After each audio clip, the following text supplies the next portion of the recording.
Hello and welcome to the Property Trio. As always, I'm joined by my great two co-hosts, the inimitable Mike Mortlock and the effervescent Cate Bakos. How are you both today? Not feeling effervescent today, but thanks for the intro. I'm almost certainly not inimitable. My children imitate me on a regular basis. You know, pretty ordinary jobs, to be honest. They're not method actors, but they certainly have a go. You're too Actually, funny, my Dave. 7-year-old tries to copy how I talk. It's quite funny. I'll be saying something and he'll just repeat it. I don't know if he's practicing being an adult or Very cute. at the end of year school book, at the end of prep, his question, what do you want to be when you grow up, was he wanted to be a dad. So that was A dad. Enjoy all of that while it lasts. I had a protest and then a child that just kept peppering me with argument and wanted to have a debate about getting foils in her hair. And my answer is you can do whatever you want with your hair when you're 18. Yeah. Oh, look, that sounds like my eldest. It's pouring here yesterday in Melbourne, as you know, Cate, and he argued until the cows came home that he would not wear a rain jacket. He didn't want to wear a rain jacket. There was no benefit to a rain jacket. He likes to feel the rain on him. What do you do? My gosh. Well, your wet body is not getting in my car. That would be my answer. Oh, I tried everything, got rain. him on, much to his chagrin, and then he took it off just before he got out of the car and left it in the car. Such a strong-willed kids. Yeah. Oh, maybe raise them, maybe love them, maybe enjoy them. Oh. Well, look, today we are back again with All Things Apartments Part 2, having covered a lot of gold in that first episode. So today, Cate, let's circle title types. This is not always something that buyers are aware of, and we both know that in Melbourne in particular, it's home to some of these challenges. So company share and stratum titles. Do you want to shed some light for our listeners on what these are and some of the risks with the title types? Absolutely. They are rare, so they don't come up all the time, but you will tend to find that they're in Art Deco areas because that was the era when this kind of title type was popular. So it's not just limited to Victoria. You will get this in other states as well. And it looks like an apartment. It feels like an apartment. It is an apartment. However, it's not a strata title, meaning if you get a loan, you can say to the bank, well, here's my title. The bank physically holds something that belongs to you, and that's their interest in the property. They've got the security of that title. A company share is a situation where a developer or a builder came along, bought the block, built the units, and owned everything in a company. And then sold shares in that company to the owner. So the owner doesn't physically own the bricks and mortar, nor do they own an undivided share of the land. They own shares in a company that owns the whole thing. And then you tend to find that you've also got tougher model rules as well, because one apartment might be bigger than another one, so that shareholder owns more shares, they have more voting rights, etc. The biggest challenge is that lenders don't count that as traditional security, and they don't particularly love it. And it goes as far as some banks won't take them. Most banks will take company share, but they might limit their loan to value ratio to 60%. So if you're buying an 80% apartment, tops. 80 tops. I think, is that still CBA will do it? There might be one lender who'll go to 80 or slightly above, But I think it could be CBA. So I think that CBA are great at just looking at all the little policies and then just making theirs a little bit better than other lenders. Of course, why not? It's all about making money, a bit of a point of differentiation. But even then, if you're lucky enough to find a lender that can do an 80% LVR, it means that you have to have your 20% plus stamp duty. And not all borrowers do. In fact, it's first home buyers that usually fall prey to these things because they're pretty and they've got that Art Deco appeal, but the first home buyer might not have 20% on hand, and that's where trouble can really ramp up for them. So that's company share. If we think about stratum, it's got a very similar sound to strata, but it's very different. A lot of banks treat company share and stratum exactly the same. A couple might differentiate, but you still won't find a lender that will take a stratum title for an LVR of any more than 80%. So you've still got that issue. And the technical difference between stratum and company share is, let's imagine back in the day that developer bought the land in a company name, and then built all of the units, and then subdivided the units only, so that you physically own your bricks and mortar, or your piece of pie in the sky, but you don't own an equal and undivided share of the land. The company owns the land. And so that owner's corporation is answerable to a company, because that they're looking after the land. And often you'll find that car spaces are on that land as well. So you've still got a portion of your asset that's tied up in company shares. Despite the fact that you own the apartment itself, you don't own any of the land or possibly the car space. So it's a little bit of a hybrid between strata and company share, but stratum, you'll still find those same issues. So you can convert them. Well, that's a good point. Yeah. And it's why a lot of these types of properties or units come at a discount, isn't it? Yes, because very much most so. buyers are aware of the problems with the title type, so they're not willing to pay the same premium for them. And it is where the unsuspecting new buyer can actually get potentially sucked into purchasing the property because they think they're getting it at a discount, but they don't know the difference between the title type and the impact that has. And that's why, you really need to make sure you know the title type and if there's any risks from a lending perspective. Yeah, and just to shed some light on that, we're talking about a 30% discount. So where you'll pay $1 million or 1.1 for a beautiful 2-bedroom strata Art Deco, you might pick up a stratum for 750 or 800 and you think you're doing well until the lender says no. Yeah. Yeah. And so you were just about to mention how often the tenants will get together and actually convert the title type over to a common strata title type. So they do have clarity around, which is their property, how much land they own, etc. And it also increases the value. Yes, but you need it to basically be unanimous. Or if you've got, an old lady Beryl upstairs who says, well, I'm not giving you any money, I don't care, it doesn't faze me because I bought it in 1942 and I'm happy with it as it is, well, then you've all got to shout Beryl's share. Otherwise, she's a blocker. And I've come up against this myself when we did a conversion, and it's not always straightforward. If it's an old and it Good you old can Beryl. find. Yeah, you've always got someone who says they don't care. My grandmother's sister's name was Beryl, and It's a cool name. my mum's middle name's Beryl. Oh, there you go. No, so continue to just pay out Beryl, and let's make it personal. I think you've nailed the right generation, though. You know exactly what I mean. So the problem that you've got, though, is these old buildings, they are cool. They're beautiful. The rooms are big. They've got high ceilings, fireplaces, sometimes parquetry floors. Like, there's so much to love about an Art Deco unit. However, what's not to love about an Art Deco unit is how the building codes have changed. Yeah. So these days you need a fire escape. In those days, you could have had a pull-down ladder out the back window, but there wasn't cladding on the outside of those buildings. No cladding, that's true, they're brick.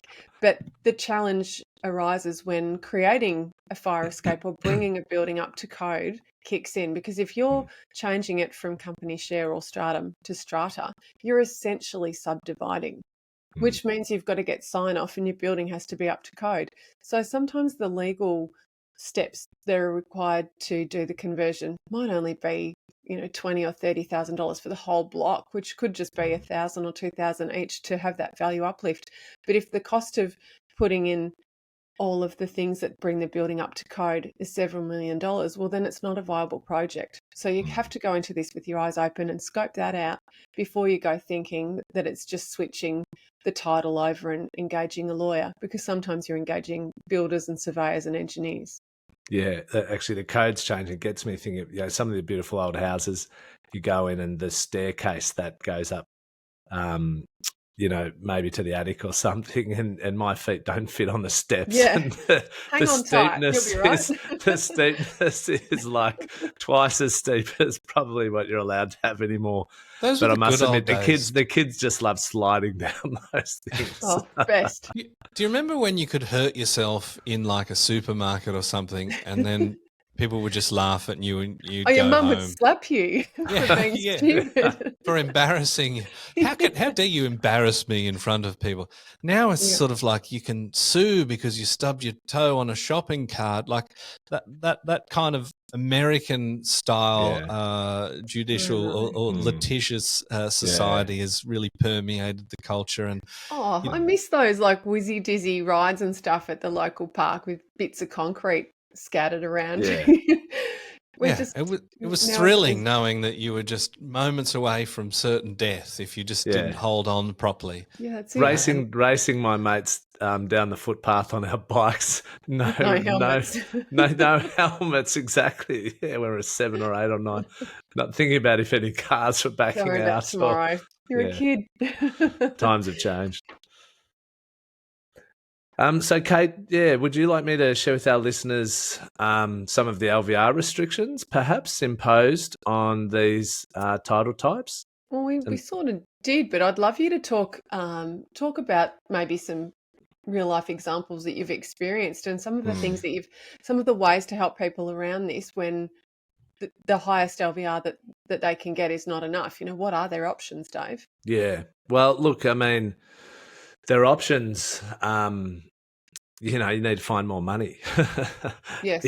Look, I mean, ultimately, if the LVR is restricted because you've purchased a property with the wrong title type, then that's what it boils down to. You need to look around at different lenders, because some lenders do have different policies, and it's the benefit of working with a strategic mortgage broker versus going to a lender direct or one lender direct. But I mean, some of that we've talked about 50 square meters, but often, many of them will actually allow you to come down to 40 square meters nowadays because apartments have gotten smaller.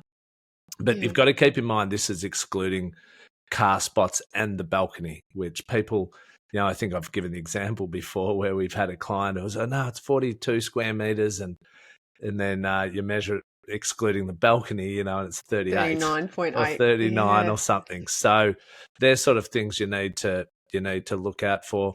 I mean, zoning, I mean, you need to be careful.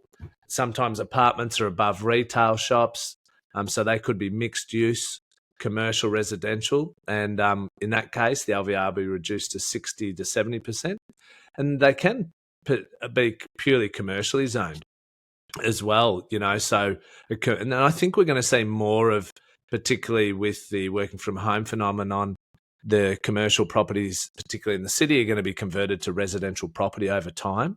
And who knows whether the zoning will keep pace with those changes. So if it is commercially zoned, and this happens with warehouses, so there's some examples that certainly come across, around Collingwood and these types of locations. Well, not only is your LVR restricted to 60 or 70%, you're paying commercial interest rates. So that's 1 or 2% above resi. It's much higher fees. So that's something to look out for. Did you see what he did there, Cate? He pretended to talk about LVRs and he dropped in the word Collingwood. I smell a rat. I saw that little smile come on your face, Mike. I was wondering what you're grinning about, because I was just thinking, right on, like Fitzroy, Collingwood, Abbotsford. I'm with you, Dave. Look, it's very black and white what we're talking about. Oh, for goodness sake. No. Right, next question. Dad joke. Look, with Strata, there's normal body corporate and not really any restrictions here. So LVRs, you can still borrow up to 80% and often up to 95%. We've touched on Strata and Company at 70% because you're getting the share certificate. So, look, there's some of the different insights there. Always talk to a good strategic mortgage broker and you won't go wrong. And make sure you know the title type before you buy. Always get a contract review. There's no excuse. No contract review, no signing. Sound like a mum there. There's no excuse. And the Strata report as well, right? Like that's really important. And you can go so much further to look at the insurances. Really good point. You're stealing all the gold on page 2, you two. Oh gosh, I've just realised we've already gone through. Can you convert them to Strata? We've covered that question. Yeah. There are pages? We're jumping ahead. Can I share an anecdote of a story? Love an anecdote from you, Mike. Just to break up the flow even more and derail this. Yeah, let's see if you can cover question 13 in it too. No, this almost certainly won't come up. I was involved in a construction project where there was this chappie who was kind of like, he was in management and a lot of the unit owners kind of trusted him. So they gave him proxies to vote at the AGM on certain things. Now, this guy collected proxies like nobody's business. And then there was a vote on smoking on the balconies. Now, this guy's agenda, he was an absolute chimney of a smoker and managed to use all of these proxies to change the rules for the entire development.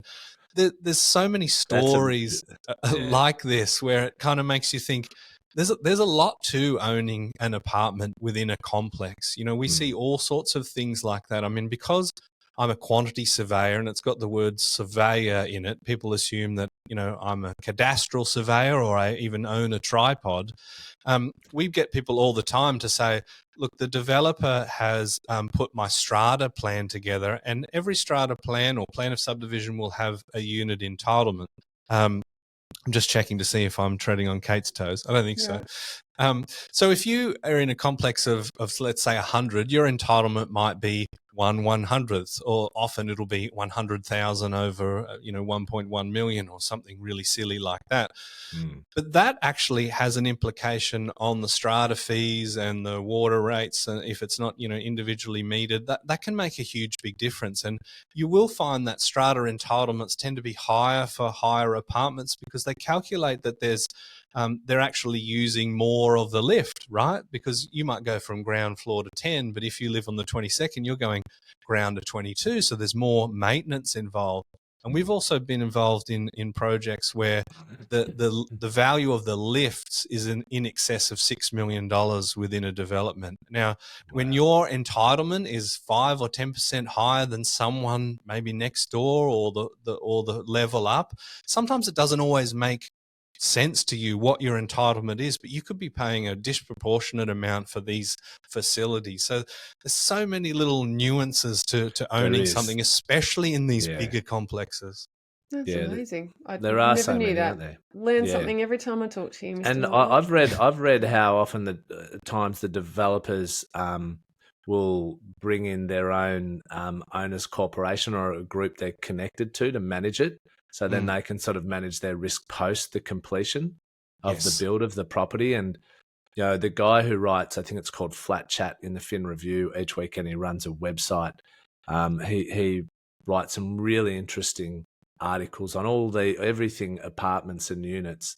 So I'd certainly to recommend to our listeners to go and check out that site if you're learning or trying to better understand about units, apartments. I think he's probably the most knowledgeable person on the minutiae of understanding the inner workings of probably anyone in the country that I've read and followed. And there's risks because there are different legislation and rules from state to state as well. So there's a lot of complexity. And just with that first point of yours, Mike, too, I'd say don't make your vote count. Attend the meetings. You're not going to let someone else make decisions on a house you own and the works that are going to be done. Or if you're going to give a proxy away, give the fellow a quick sniff before you hand over. If you pick up any whiff of Benson and Hedges, there's a red flag.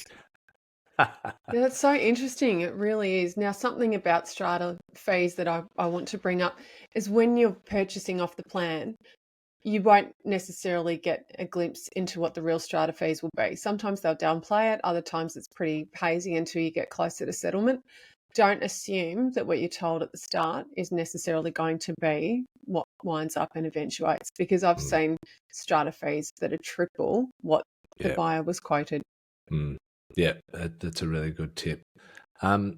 So let's talk about some other challenges with high rise and high density, Cate. I'll pull out my laundry list. Yeah, let's pull out the laundry list and go through some of the risks associated. Well, as I said, higher owners corporation fees.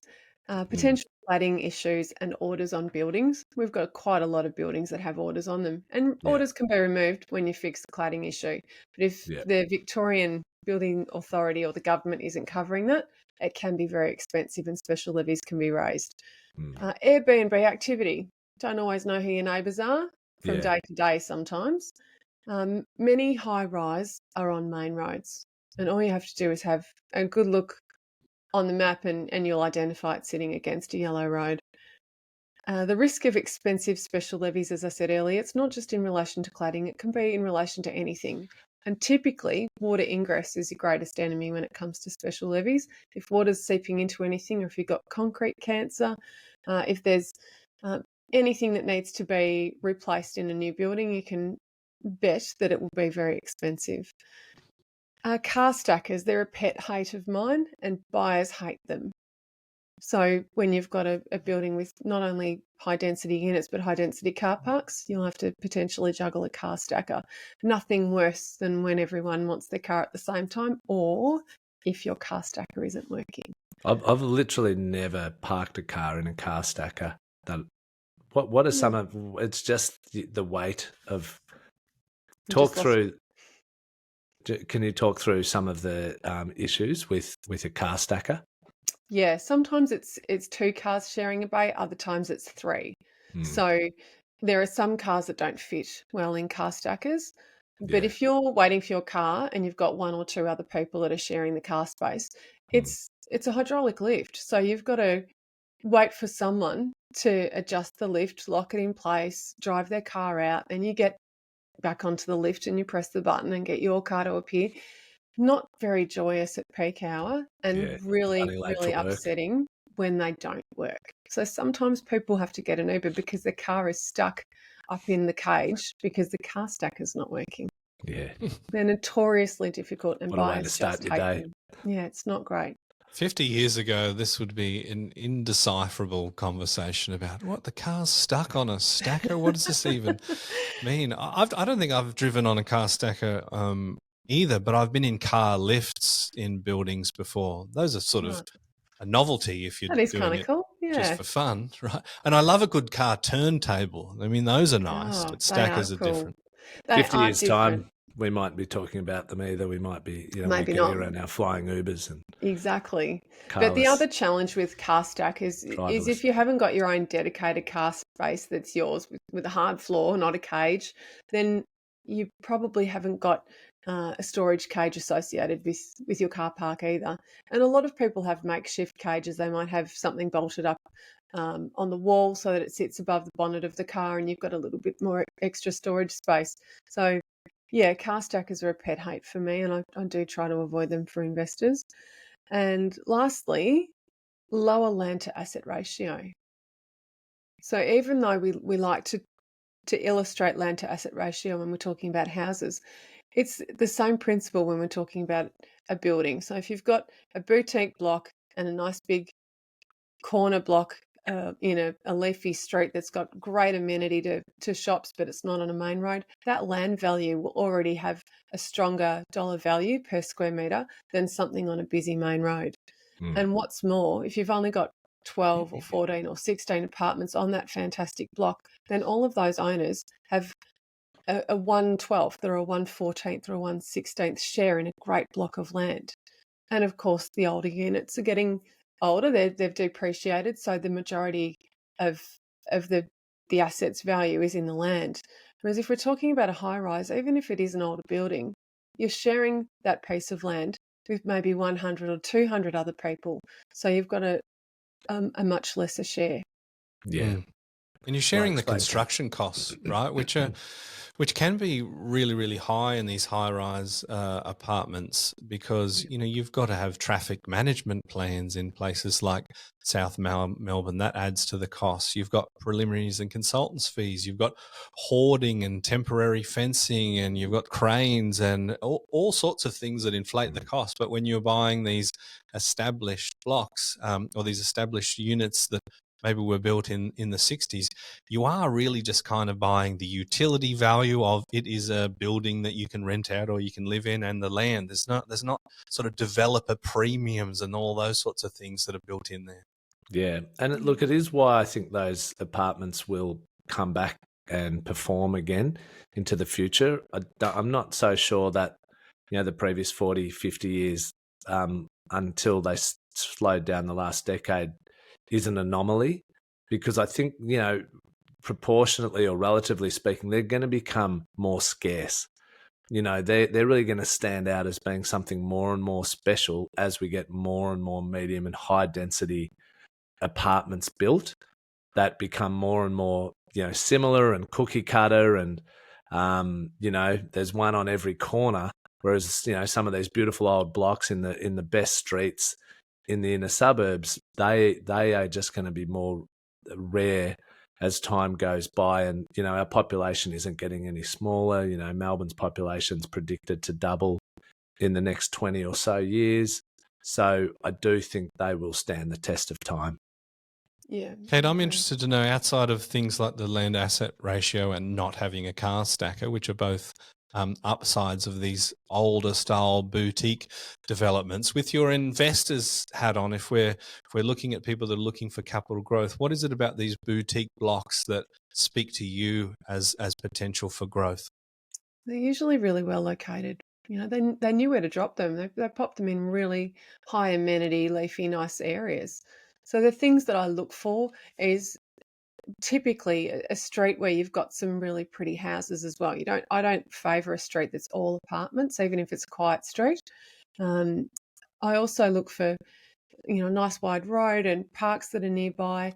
Dave said it earlier in our first show, when the older style blocks were developed, they typically had really nice gardens around them as well. So you've got a sense of community, and you've got some green space around you. They're the attributes that they typically have. And with everything, there's swings and roundabouts. What are the downsides of these older ones? Obviously there can be some maintenance issues, and you might have Yes. special levies. But if we are sort of contrasting that to the high-rise stuff, what are some of the negatives of these older ones? Well, you probably nailed the big two, Mike. Older style equals more maintenance typically, even if they're really well built. Some of them are over 100 years old. Insufficient funding for immediate fixes. So when old issues start to bank up, and then all of a sudden you've got a burning need to fix something and it's urgent, you have to raise a levy. And if people don't have those funds on hand, particularly if you've got older people in the block, they're not necessarily cashed up, then you have to borrow. And so that's never something that people favour. And the other thing that can strike, because we've been quick to say that they're all amazing and they've got great floor plans, but you occasionally get a dud floor plan.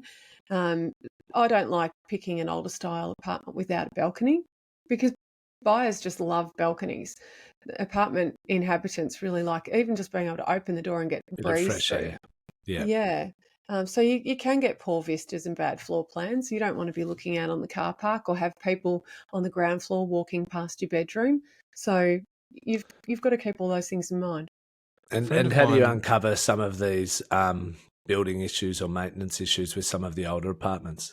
Best thing you can do, first pass, is obviously have a really good look for yourself when you're walking around the property. You're looking for signs of gardens aren't maintained, gutters are rusting, you've got brick cracking. Those are the things that can immediately highlight there might be an issue. But I always look at the AGM minutes, and if they're not super recent, because AGMs are annual, they should be every year, I always contact the owner's corporation manager as well and just say, look, since the last AGM, has anything been logged? Has anything come up?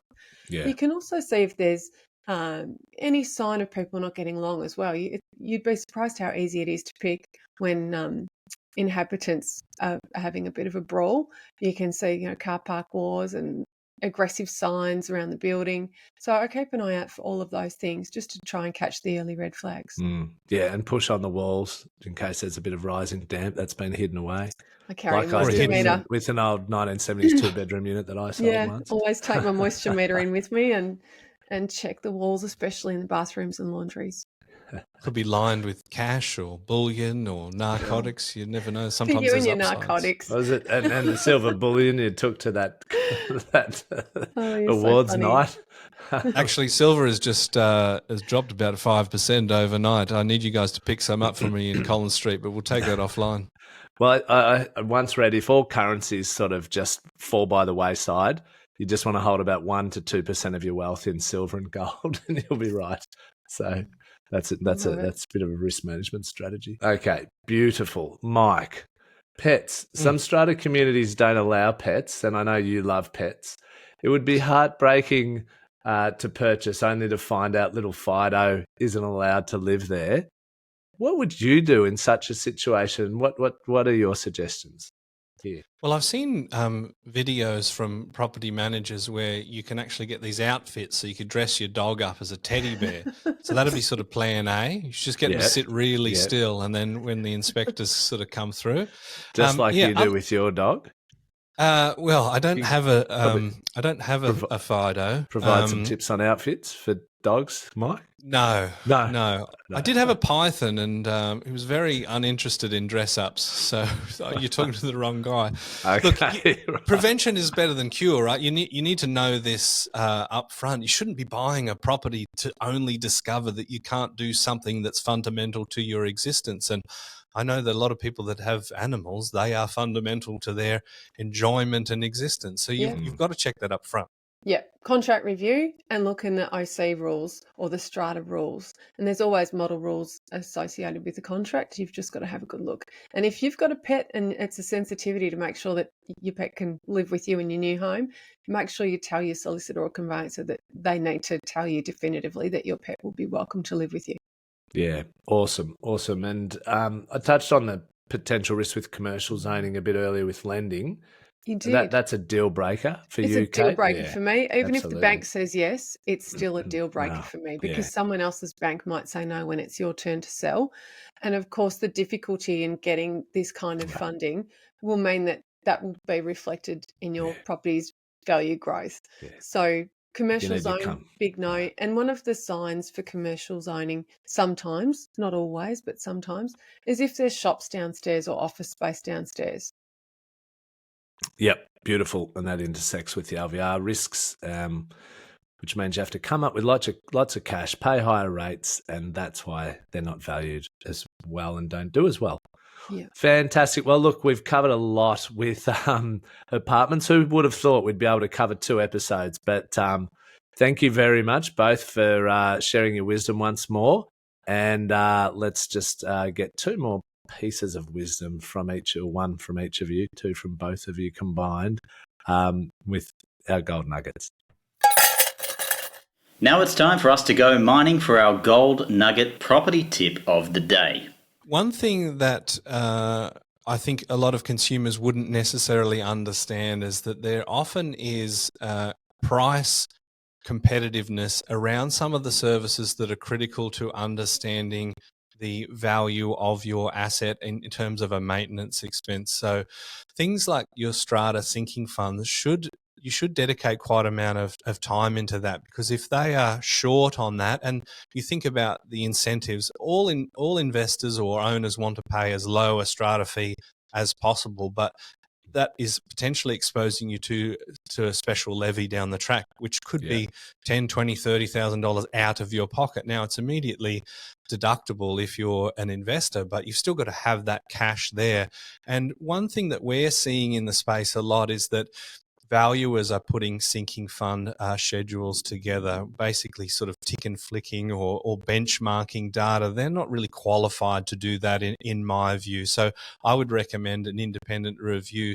And things like the sinking fund and the insured value, these are really important things from a risk management point of view for apartment owners to understand. I want to chat about strata fees because clients often say to me, oh, it's a great property. The agent told me that the owner's corporation fees are only $600 a year.